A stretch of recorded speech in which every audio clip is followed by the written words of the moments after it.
This week we are going to conclude our series on the book of Revelation, and I think this is a good time to remember some things that we have said time and time again, beginning with the introduction. And that is this, that the purpose of Revelation, the revelation that John received while exiled on the island of Patmos, the revelation that we have seen time and time and time again is a throwback to the Old Testament prophets like Ezekiel and Isaiah and Jeremiah and Daniel. That in the midst of persecution, in the midst of trials, in the midst even of death, God is still on his throne. In the midst of struggles, God is still there. And that we live in the time in between. This time in between is the time period between the ascension of Jesus and the consummation of all things. Now, when I say the consummation of all things, that gets kind of theological, so let's put it into terms maybe even I can understand. It's this: when all things are made right. Because I don't know about you, but I don't believe this world is all things made right. You with me? When I think of little Gideon, when I think of Kelly, when I think of people that just go through tough times, I don't see that as all things put right. When I see believers persecuted and suffering, when I see Christians being beheaded around the world. But when God makes everything right, guess what? That's not yet. But it is something that gives us hope. So now as we come near the end of the book of Revelation, it is time for all things to be right in our revelation, in our visions. And this gives each believer hope. I was playing on Facebook the other day. I think it was yesterday afternoon, after 4 hours at a high school band car wash. And so I'm playing, and I came across an old Steve Martin clip. Okay? Now, I remember back when Steve Martin was a stand-up comedian. Okay, that's how old I am. I remember telling my kids, yeah, Steve Martin used to be a stand-up comedian. They said, no, he's an actor. It's like, no, he started off as a comedian. And but he does this thing. He finally wrote a song for the atheist. Because the atheists don't have no songs, is the name of this clip. So he's got these guys, and they've written a hymn for atheist. And basically the whole thing is a big joke saying, well, they don't have anything to sing about because they have no hope. The book of Revelation is written to give us hope. That this time in between is not the way things end. That God will, in fact, make all things right. So today is a fun day. Today is a day of celebration. Today is a day when we not only finish the series, but when we get to look at what it's going to be like when all things are made right. This is a hopeful time as we look and see what visions, and we have got a couple of them here to go, that John gives us.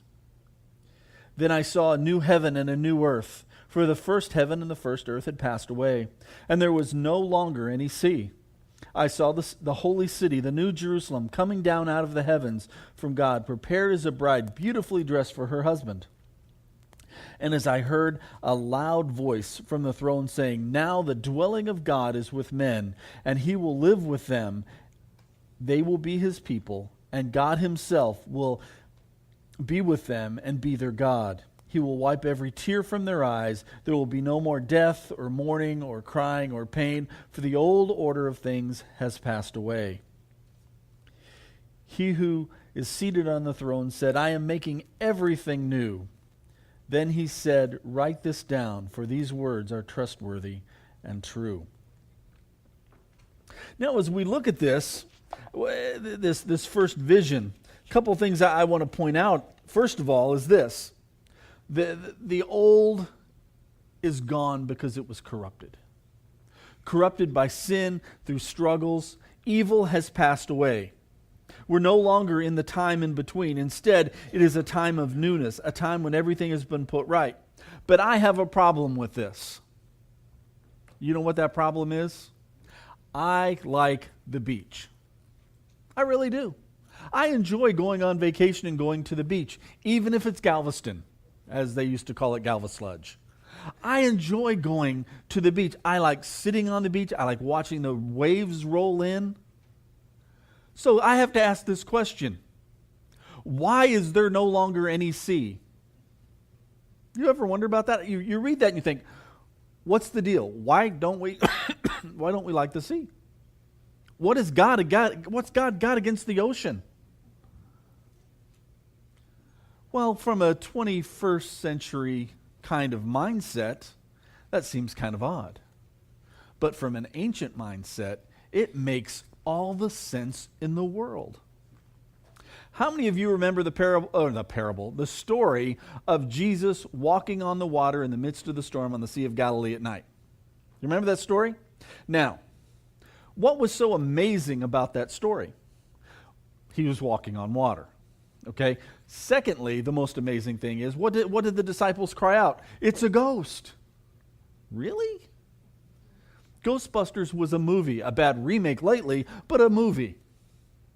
So why in the world do they think that in the middle of the storm, in the middle of the Sea of Tiberias or the Sea of Galilee, in the middle of the night, there'd be a ghost? Well, you silly modern people, you don't understand that the sea was the abode of the dead. That's where dead people hung out. So when you would die, there was, in fact, let's go back. Revelation 20:13 says this: the sea gave up the dead that were in it, and death and Hades gave up the dead that were in them. And each person was judged according to what he had done. So it's very obvious to me that we don't need a sea anymore. It's obvious the sea was no longer necessary. Not because we don't like beaches, because in the ancient world, the abode of the dead, the place where the dead people hung out, was the sea. And if there's no more death, there's no more need for a place for dead people to hang out, is there? So at this point, you've got two places to go. You don't get the sea, you don't get the waiting area, Hades, or you don't get the sea.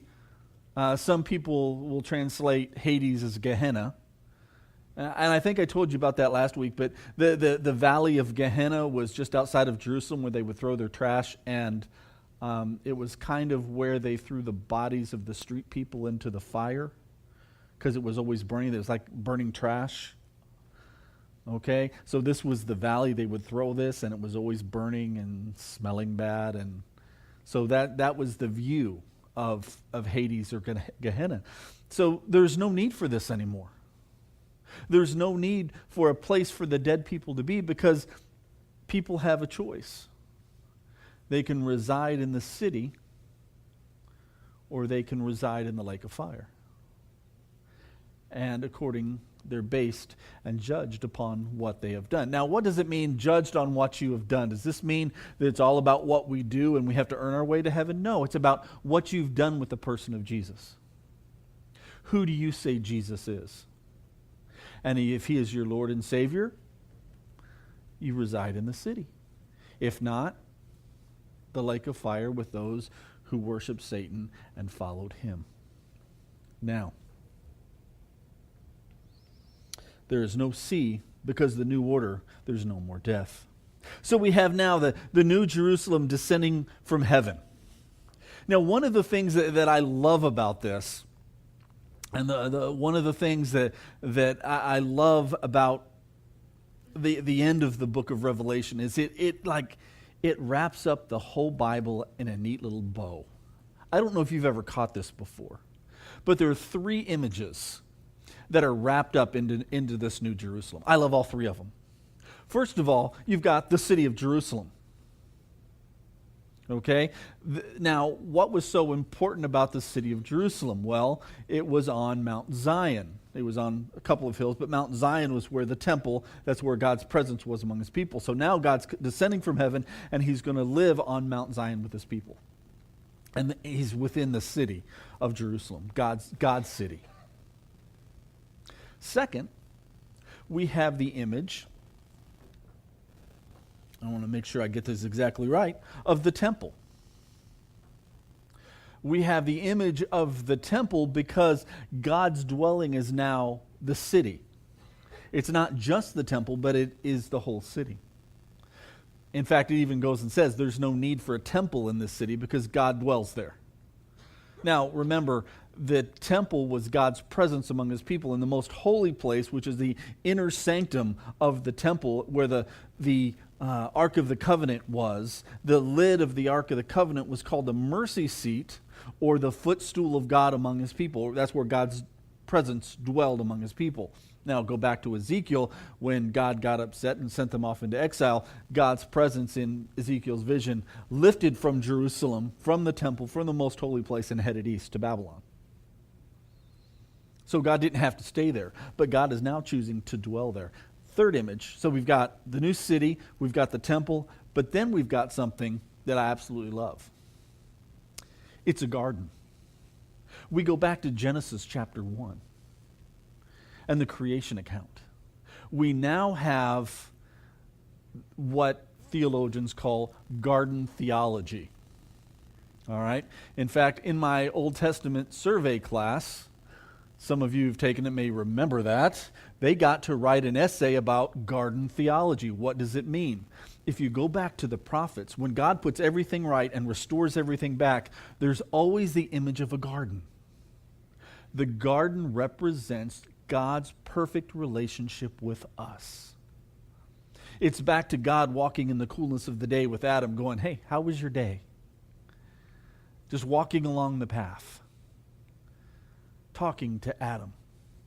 Having that kind of a close buddy. Maybe in modern times they're texting. I don't know. Okay, maybe they're Instagram or Snapchatting or whatever is used today, but there's connection. They're side by side. And now we have that connection with God in the New Jerusalem. So that we've got these three images that are all wrapped up into this New Jerusalem.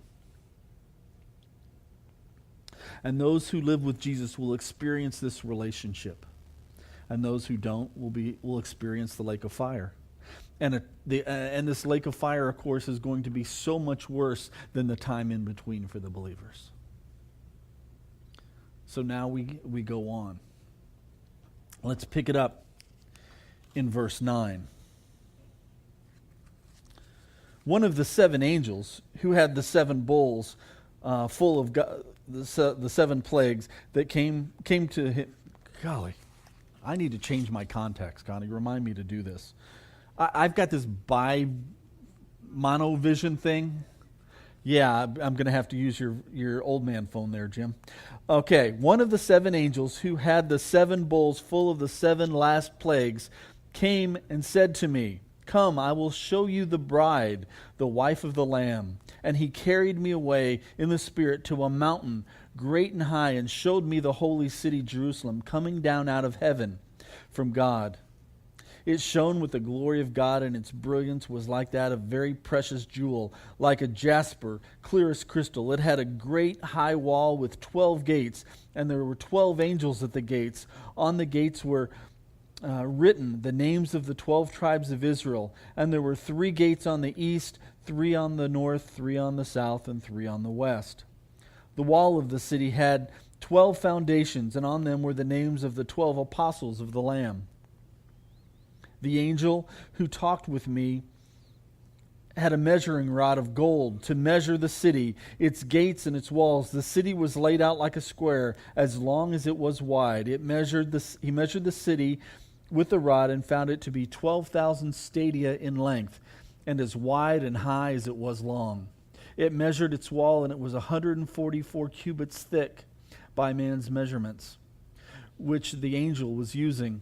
The wall was made of jasper and the city of pure gold, as pure as glass. The foundations of the city walls were decorated with every kind of precious stone. The first foundation was jasper, the second sapphire, the third chalcedony, the fourth emerald, the fifth sarnix, the sixth carnelian, the seventh chrysolite, and the eighth beryl, the ninth topaz, the 10th chrysoprase, the 11th jacinth, and there goes my vision again, the 12th amethyst. The 12 gates were 12 pearls, each gate made of a single pearl. The great street of the city was pure gold, like transparent glass. I did not see a temple in the city, because the Lord God Almighty and the Lamb are its temple. The city does not need the sun or the moon to shine on it, for the glory of God gives it light, and the Lamb is its lamp. The nations will walk by its light, and the kings of the earth will bring their splendor into it. On no day will its gates ever be shut, for there is no night there.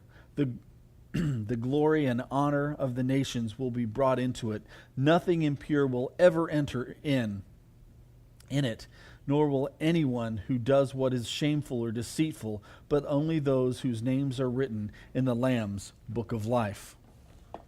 Now, the angel gives us here a connection point to the previous vision of God's wrath. But he has another role to play. He gives us a description of this New Jerusalem. Now, we could spend a week of Sundays talking about the different levels and all this kind of stuff. Two things I want you to know about this New Jerusalem. Its beauty surpasses two things. Number one, it surpasses the memory of the Temple of Solomon, where everything was overlaid with gold. Secondly, it surpasses all the wealth of Rome. Until this point, Rome was the wealthiest empire the world had ever known. But when the New Jerusalem comes, nothing will compare. The GDP of the New Jerusalem will make the glory days of whatever nation or state you can think of pale in comparison. Streets of gold, everything. Imagine a wall 144 cubits thick.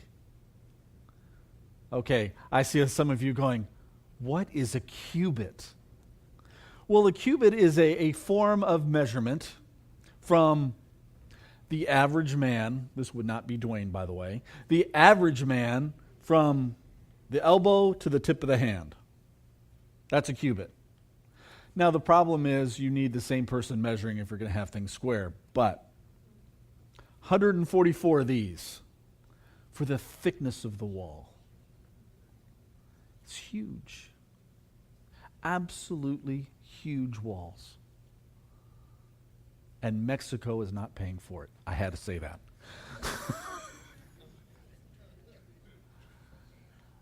This city is amazing. Not because of the amazing stones, the precious stones, not because of the thickness of the wall, not because it is as wide and deep, and no. It's not because its gates are a single pearl, but because God will dwell there with the Lamb. God's presence will be there. Not just his footstool, but his throne will be in the city. And we will be there with him. Now, what's the deal with the gates open? What's the point of having a gate if you never shut it, right? Now, at our house, yesterday, I was heading out the front door, Had the front door open, turned to ask Connie a question. I'm smarter than that. Because my dog said, the door's open. Boom, and he was gone.